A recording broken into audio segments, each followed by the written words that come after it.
asalaamaaleykum mbokk yi dal leen ak jàmm seen xibaaru météo di ko tàmbalee nag yëngu-yëngu géej muy ngelaw lu takku goo xam ne ñu ngi koy yaakaar biir géej ci côté Sénégal bi yëpp li ko dalee Ndar jàpp Ndakaaru Île Sine Saloum ba boori Casamance. ngelaw loolee nag dana tàmbali ëllëg ci 9h si guddi dana fi desandi nag ba ci dibeer gi bu 6h si ngoon jotee mbokk yi nag ñu leen ñaan ngeen bàyyi xel xibaar yi mën a aar seen bopp ak seen i jumtukaay bu loolu weesoo nag buñ jugee ci géej gi dinañ jëm ci jéeri ji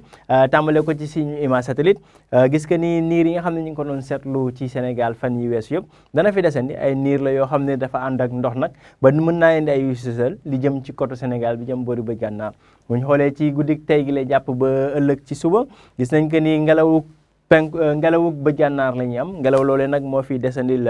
peex mi waaye tamit température yi dana xaw a dal ci yenn gox yu réew mi ànd ak nag ay niir yu bëri yoo xam ne dañ ko nemmeeku ci daanaka réew mi yëpp niir yooyu nag dana fi indi ay wis-wisal yoo xam ne dañ ko nemmeeku diggante Mbuur jàpp Ndakaaru Thiès Louga ba boori Ndar ni ñu ko waxee léegi ngelawu bëj gànnaar googu moo fi desandil peex bi température dana wàcc dal ci fukki degré juróom-ñaar ca boori Ndar fukki degré ak juróom-ñeent ca boori Thiès ñaar fukki degré ba ñaar fukki degré benn ci gox yu bëri ci réew mi waaye tamit ñaar fukki degré ñett muy température bi gën a kawe ñu ngi koy yaakaar diggante Ndakaaru jàpp Kaolack Tambacounda ak boori Linguère waaye ci tënk rek peex bi moo fiy desandi rawatina nag ci bëj gànnaar gi jàpp bëri sow buñ jàllee ba ëllëg température yi dana xaw a yéeg ci yenn gox réew mi rawatina boori penku foofee nga xam ne asamaan si dana tàmbalee di feeñ asamaan soosé nag moo tax ba température yi xaw a yéeg ni ngi yaakaar fanweeri degré juróom-ñett ca Tambacounda fanweeri degré juróom-ñaar ca boori Matam waaye buñ jàllee nag ba ci biir dëkk bi rawatina boori sow jàpp ci côte bi température dana xaw a dal fanweeri degré ñett jëm ba fanweeri degré juróom-benn diggante Diourbel Fatick Kaolack ak Kaffrine waaye boori côte bi nag foofee température yi dana dal bu baax.